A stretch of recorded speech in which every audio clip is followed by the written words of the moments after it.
उस रात कमला प्रसाद से मिलने फिर जाती है और वो सोचती है कि वो बाहर से ही बात करेगी, पर कमला प्रसाद फिर उसे इमोशनली ब्लैकमेल करके कमरे के अंदर ले आते हैं। और इस बार तो वो ये भी कह देते हैं कि मैं विधवा विवाह का समर्थन करता हूँ, लेकिन मैं अमृत राय का समर्थन नहीं करता, क्योंकि वो बहुत धूर्त व्यक्ति है और वो विधवाओं का सिर्फ शोषण करना चाहता है, इसलिए विधवा आश्रम खोल रहा है।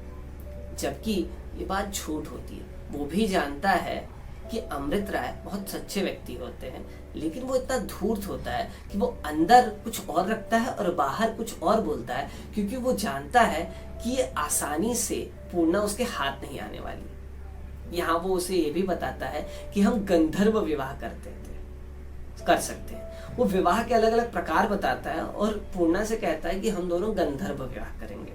गंधर्व विवाह का अर्थ भी वो उसे समझाता है कि हम दोनों साथ में रहेंगे। ये बात सबको नहीं पता होगी, सबसे छुप के होगी, सबके मर्जी के बगैर होगी, और हम दोनों साथ रहेंगे।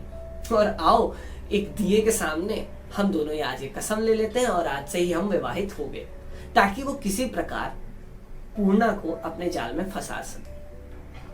और ये यहाँ तक भी धमकी दे सकता है कि पूर्णा, मैं तुमसे बहुत प्रेम करता हूँ और अगर सुमित्रा के कारण तुम ये घर छोड़ रही हो तो मैं सुमित्रा को बुरी हालत कर दूंगा और उसे इस घर से निकाल भी दूंगा तुम्हारे लिए, लेकिन तुम मेरे साथ रहो, और तुम नहीं रही तो मैं अपनी मौत कर लूंगा, मैं मर जाऊंगा। एक बार तो लगभग वो निर्णय भी कर लेती है कि चलो आज इससे गंधर्व विवाह कर लेते हैं, क्योंकि उसकी बातें उसको इतनी अच्छी तरीके से फंसाती हैं। और आप भी जब ये कहानी पढ़ेंगे तो कमला प्रसाद और पूर्णा के बीच का जो भी संवाद हो रहा है वो इतना इंटरेस्टिंग है। मतलब किस प्रकार वो पूर्णा को फंसाने की कोशिश करता है, जब आप ये देखेंगे तो आपको भी लगेगा कि कमला प्रसाद कितना धूर्त आदमी है और कैसे वो पूर्णा को फंसा रहा है जाल में। खैर उस दिन भी वो किसी बहाने उस कमरे से निकल जाती है, और लेकिन उसके मन का अंतर्द्वंद उसे अब परेशान करने लगता है कि वो किस निर्णय पे आए और वो क्या फैसला करे। उस रात किसी प्रकार पूर्णा कमला प्रसाद से जान छुड़ा के निकल जाती है, और कमला प्रसाद भी मन ही मन सोचता है कि ये चिड़िया जाल में फंसी या निकल गई है। सुबह होते सुमित्रा उसके पास आती है, और आज कुछ जल्दी ही सुमित्रा उठ गई है और उसके पास आती है। सुमित्रा उसे बताती है कि कल रात की घटना उसने सुनी और अपने आंखों से देखी। वो पूर्णा को समझाती है कि वो पूरी तरह पूर्णा पे भरोसा करती है कि वो गलत नहीं, गलत उसका पति कमला प्रसाद है।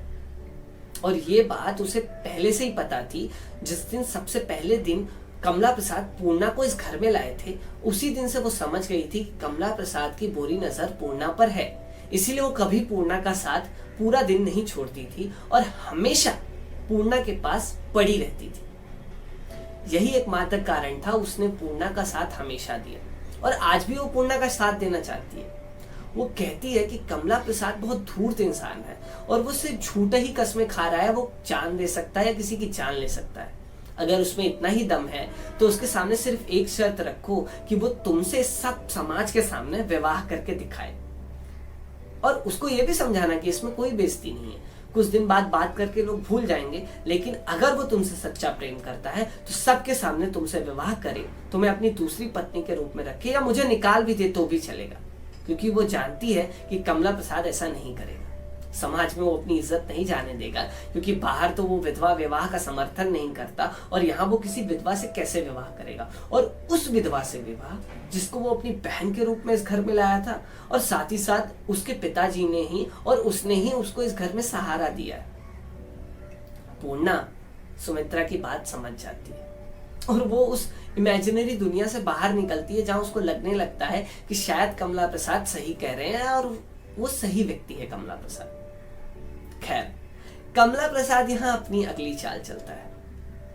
पूर्णा और प्रेमा, जो कमला प्रसाद की बहन होती है जिसका विवाह दाननाथ से हो गया होता है, वो दोनों में घनिष्ठ मित्रता होती है।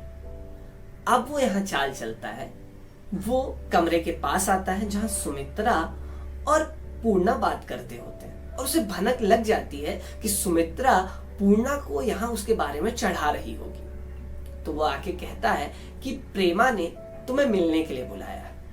इस पर पूर्णा सुमित्रा से पूछती है कि क्या करूं, इसके साथ जाऊं, क्योंकि वो कहता है मैं भी उसी तरफ जा रहा हूं, तो मैं टांगे से छोड़ दूंगा बग्गी से। अब यहां पर सुमित्रा चाहती है कि चलो ठीक है, अगर ये कुछ दिन प्रेमा के पास रहेगी तो कमला प्रसाद का भी ध्यान डिस्ट्रैक्ट हो जाएगा, और मैंने पूर्णा को सारी बातें बता दी हैं, तो पूर्णा भी बहुत दिन तक आना नहीं चाहेगी, तो कुछ स्थिति सही हो जाएगी। और वो कहती है कि आप जाइए। अब कमला प्रसाद पूर्णा को लेकर प्रेमा के घर के लिए चल देता है, लेकिन वो रास्ता बदल देता है। वो किसी अलग रास्ते से जाने लगता है, जिसकी भनक पूर्णा को लग जाती है, और पूर्णा मन ही मन डरने लगती है कि ये कहीं मेरे साथ कुछ गलत तो करने वाला नहीं है। और वो कमला प्रसाद से कहती है कि अब मैं नहीं जाऊंगी, मुझे यहीं छोड़ दो, या आप मुझे कहाँ लेके जा रहे हो। पर कमला प्रसाद भी काफी चालाक व्यक्ति होता है, वो उसे कहता है कि मैं अपने बगीचे में जा रहा हूँ, कुछ समय वहां खेत को थोड़ा देखना है, बगीचे को, उसके बाद तुम्हें प्रेमा के घर ले जाऊंगा। खैर, पूर्णा फिर उसके बाद में आ जाती है। वो दोनों बगीचे में पहुंचते हैं, वहां एक उसका मकान भी होता है कमला प्रसाद का, वहां वो दोनों पहुंचते हैं। अब कमला प्रसाद उसे फिर फांसने की कोशिश करता है और कहता है सुमित्रा ने तुम्हें जरूर मेरे बारे में चढ़ाया होगा। तुम्हें क्या लगता है कि मैं किस प्रकार का व्यक्ति हूँ? कभी मैंने तुम्हारे साथ बुरा व्यवहार किया, कहीं तुम्हें गलती से छुआ, या तुम्हें देखा, या तुम्हारे साथ कुछ भी बुरा बर्ताव करने की कोशिश की? और बात यही होती है कि वो जानता है कि पूर्णा बहुत सरल व्यक्तित्व की इंसान है, उसके साथ अगर किसी प्रकार की छेड़छाड़ करोगे तो शायद वो फिर तुमसे बात नहीं करेगी, पर उसे किसी तरह दूसरे तरीके से फांसने का, ईश्वर का नाम देके, प्रेम का नाम देके, समाज का नाम देके अगर फंसाने की कोशिश करोगे तो वो फंस जाएगी। और पूर्णा फिर यहाँ फंस जाती है, और वो कमला प्रसाद पर भरोसा कर लेती है कि कमला प्रसाद सच्चा व्यक्ति है। कमला प्रसाद वहां फिर उसे इमोशनली ब्लैकमेल करता है, उसे बताता है कि ईश्वर ही हमें मिलाना चाहते हैं, प्रेम है हमारे बीच, तुम नहीं मिलोगी तो मर जाऊंगा।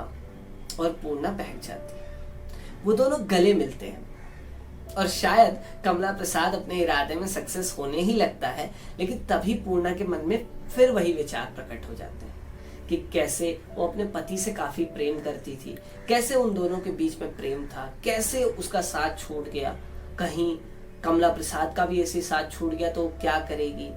विधवा कभी विवाह नहीं होता है, अगर वो कमला प्रसाद के साथ रहे और लोगों को ये बात पता चलेगी तो लोगों को कैसा लगेगा। उसकी आंखें खुलती हैं और वो कमला प्रसाद को दूर ढकेल देती है और कहती है कि ये सब हो रहा है वो गलत हो रहा है, मुझे प्रेमा के पास तुरंत ले चलो। लेकिन कमला प्रसाद अब सोचता है कि शिकार उसके पास आ गया, और अब वो कहता है कि अब मैं तुम्हें कहीं नहीं जाने दूंगा, अब तुम कहीं नहीं जा सकती, और यहाँ दूर दूर तक कोई व्यक्ति नहीं, बगीचे के जो नौकर हैं उन्हें मैं अब भगा दूंगा, और वो तुम्हारी सहायता नहीं करेंगे। और वो उसके से जबरदस्ती करने की कोशिश करता है, पर पूर्णा इस पर चौकन्नी हो जाती है और उसे कहती है कि जो तुमने मेरे साथ कुछ गलत करने की कोशिश की तो मैं तुम्हारी हालत बिगाड़ दूंगी। पर कमला प्रसाद, उसे लगता है ये कोरी धमकी है, झूठी धमकी है, वो कुछ नहीं कर पाएगी। लेकिन पूर्णा हिम्मत करती है और बगल में पड़ी कुर्सी उठाकर उसके सर पर दे मारती है। कमला प्रसाद लहूलुहान हो जाता है, और ये देखकर पूर्णा डर भी जाती है और भाग जाती है वहां से। इस घटना के बाद पूर्णा एक पुलिया के नीचे चुपचाप छिप जाती है।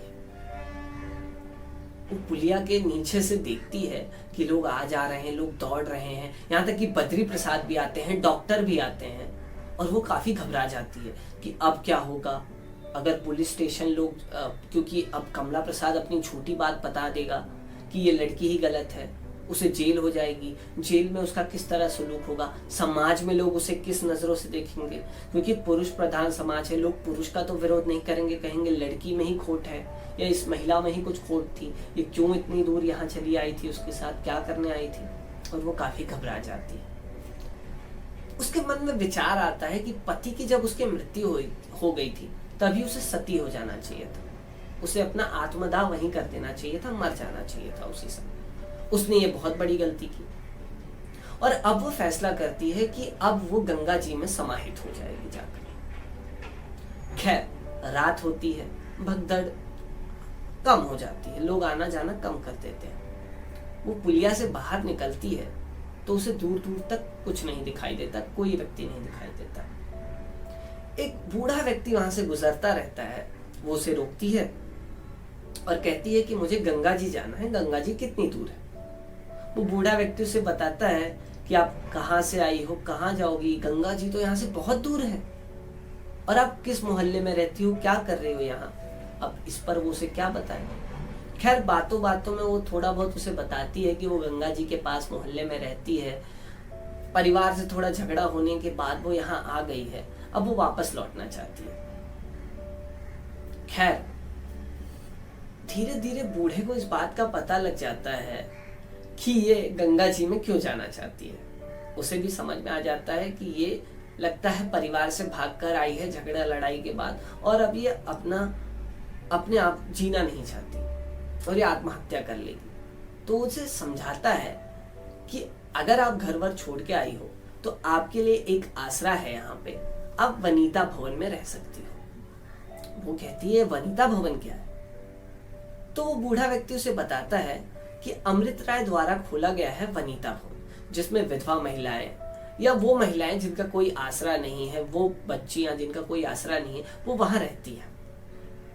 खैर वो सोचती है कि ये तो गांव का ही व्यक्ति है, ये मोहल्ले का ही व्यक्ति है, इसके पास जाऊंगी तो ये क्या सोचेगा मेरे बारे में, और अब कमला प्रसाद की घटना में क्या आगे हुआ है वो भी उसको नहीं पता होता है। तो वह कहती है नहीं, मुझे गंगा जी में जाना है।